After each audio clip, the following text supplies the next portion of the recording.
Welcome back. If you've just joined us, you're watching Business Morning on Channels Television.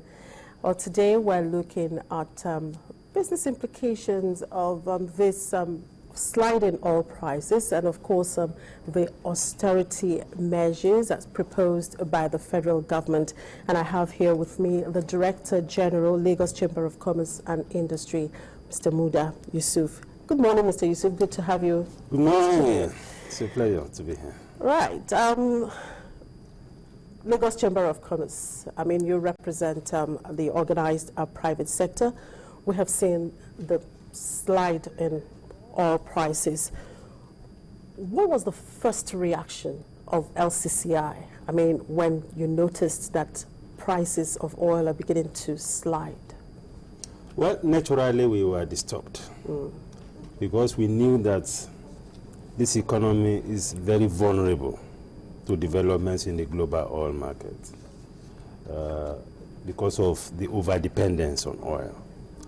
And we also knew that the implications are going to be far-reaching and they are going to be very profound.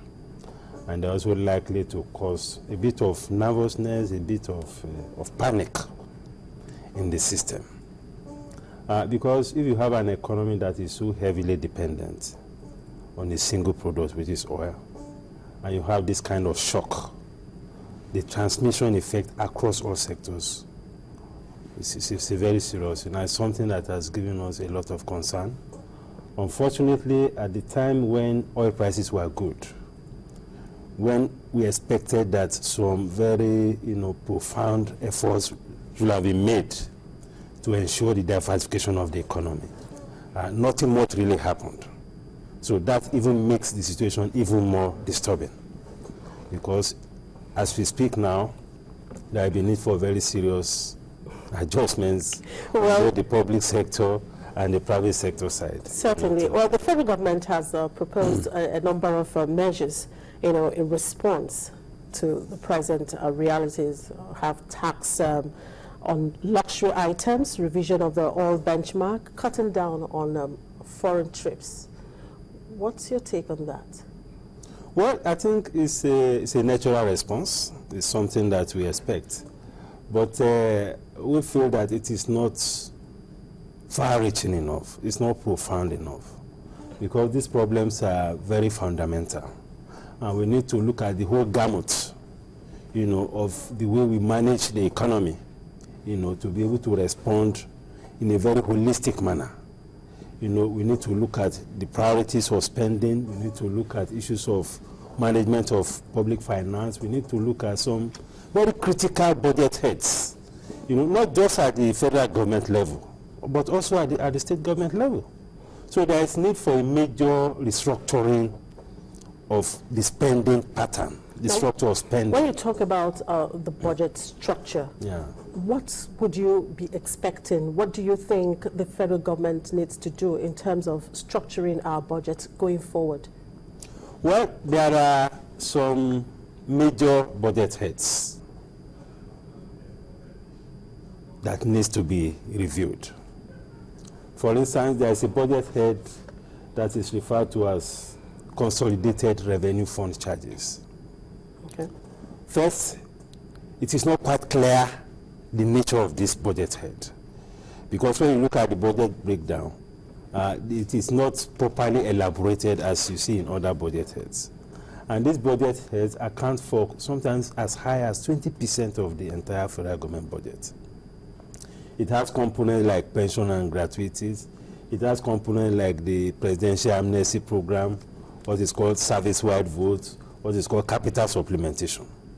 And even at the National Assembly, questions have been raised time and again about the quality of spending under these budget heads. And you have a whole lot of other things that you see in the budget. What about the debt servicing? Well, the debt service is also a major one. Because, for instance, in the current budget, at least the budget allocation to debt service is over 700 billion. And you begin to wonder why we have to spend so much. Of course, we have to service the debt. But again, there are questions as to whether government should be borrowing at the cost at which it is borrowing. Because this is also a major burden on government treasury. So these are things that we need to look at so that we set our priorities right, so that the limited funds that are available are spent in a way that will bring better value to the economy and to the citizens. Now, talking about budget heads, we also have budgets on kind of refreshments and meals. You have food stuff and catering, you have honorarium, and of course sitting allowances. Are they also? They're also welfare packages. When you look at the details of the budget, you'll be amazed as to the amount of funds that are voted for all these budgets. So there has to be the political will to actually clean up the entire budget process. Unless the political will is there, we cannot get the kind of solution that we desire. Because it is one thing for the coordinating minister to aspire or to desire to do some of these things. It's another thing for the power that be to make it happen. Because in the management of the economy, there are the forces of the technocrats, then there are the forces of the politicians. Now, when you look at our own kind of system, you see that sometimes the political forces tends to overwhelm the voice of the technocrats. Now, another issue when it concerns the budget is the issue of fuel subsidy. And of course, we've heard the federal government come out to say that they're likely going to be a cut in fuel subsidies in 2015. I mean, isn't that also a good measure towards this sliding oil price? I think it is because the fuel subsidy management is one of the biggest platforms for corruption in this economy. So it's not just about cutting the budget for fuel subsidy. It's also about ensuring transparency in the management of the fuel subsidy. Unfortunately, we have very weak institutions. We have seen reports of abuses, allegations of fraud and all of that. And as we speak, nobody has actually been brought to book. So all this, does not give confidence when you talk about managing the finances of this economy. And in any case, for an oil-producing country, we have no business importing fuel. Because all these things are coming from the fact that we still import fuel. Maybe over 80% or 90% of the fuel, petroleum products that we consume in this country are still imported, which itself is a very, scandalous thing. I mean, for want of a better word. So it's something that we need to, because over the years, we have seen situations where over ₦1 trillion was spent on fuel subsidy. I mean, how do we explain that?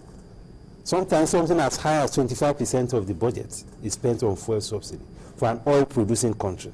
No. So if we have to do a major restructuring to review the budget, this is one area that we must look at. And we need a quick passage of the PIB to reform the entire oil and gas sector. And this component of subsidy is also part of the things that will come under the reform process in the oil and gas. Now, if the fuel subsidy perhaps, would be reduced or probably removed entirely, don't you think that's also going to have some implications for businesses, particularly since we have problem of infrastructure here?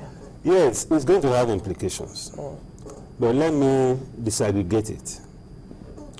A lot of businesses use HGO, which is diesel. Diesel is already fully deregulated. So you may not expect too much of shock from that side.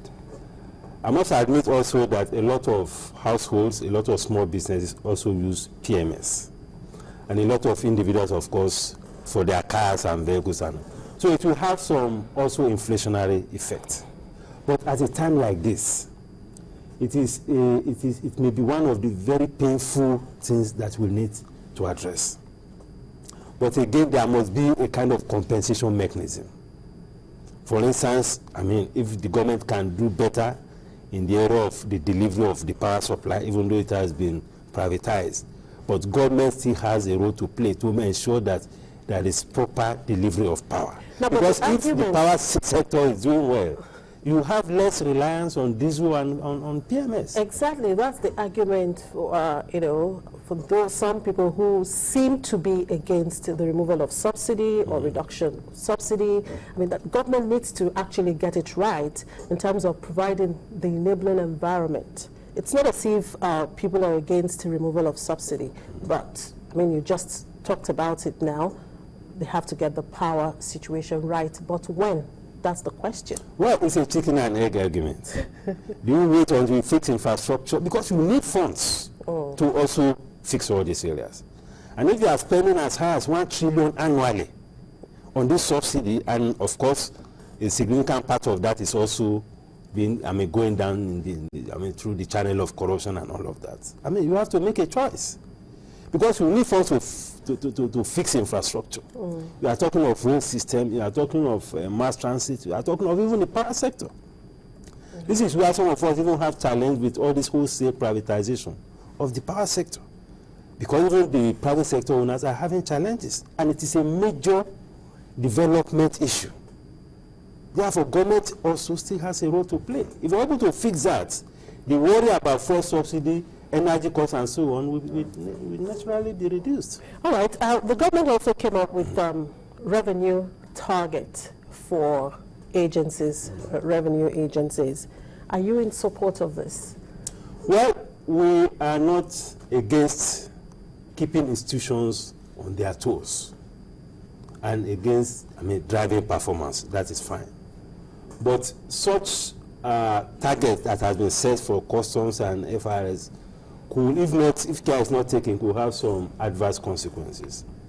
Already a lot of businesses are expressing challenges with the Nigeria Customs Service because of the arbitrary increase in the duty payment. I've had reports of duty payment that have been increased by 100%. And again, because of the weaknesses in the dispute resolution system when it comes to matters like this, you don't have a choice than to pay. Because it could take you 3 or 4 months to be able to get any result out of any complaints that you lodge. And meanwhile, you have a cargo there on which you have to pay demurrage, on which maybe you have borrowed money from the banks to make the imports. Interest will be running, demurrage will be running. So it puts a lot of pressure on importers. So this kind of desperation could have adverse consequences unless it is properly monitored, unless you have a very good, very sound, and very quick response kind of disputes, resolution mechanism. Now, what do you make of the structure of taxation, really, in Nigeria? Well, one of the areas in which I think we have a major shortcoming in this economy is the management of the tax system. Because ideally, the whole essence of tax is to get the rich to support the poor. But here, you find that the rich are not actually paying the kind of tax that is commensurate to their income. Most of those that pay proper tax are actually those in paid employment. But quite a number of people outside the tax, are outside the tax, and who are making quite a lot of money, either as politicians or as business people. If you have an economy where, as high as maybe 60 to 70% of the wealth is in the hands of about 10% of the population, in an ideal tax, properly structured tax system, that 10% should account for 70% of the tax revenue on income. But that is not happening. If you look at the statistics in advanced economies, the bulk of the income tax is paid just by a very small percentage of the population. So we need to get our institutions right. Because I've heard some experts even say that, well, this is a very nice environment to stay. You make your money, nobody distorts you with tax. So we need to make the tax system properly progressive. And that's why, irrespective of the security situation, they keep coming. Of course, it's part of it. And secondly, there has to be greater emphasis on consumption tax, not so much on direct tax. We have direct tax, we have indirect tax. Because even if you are not paying enough in terms of income tax, as a rich person, you will consume. You will fly first class, you will fly business class, you stay in suites in a 5-star hotel, you know, you ride big cars. I mean, these are things that should attract tax. Well, that's part of the measures the government has taken. Yes, Tax on luxury goods. yes, but it's long in coming. I mean, this should have been in place for I mean, much earlier than now. I mean, you see people living in, you know, that's all right. Let's and all of that, and you begin to wonder how much tax they are paying. All right, just hold your thoughts there. We'll take a quick break now, and when we return, we'll continue with that conversation. Please stay with us.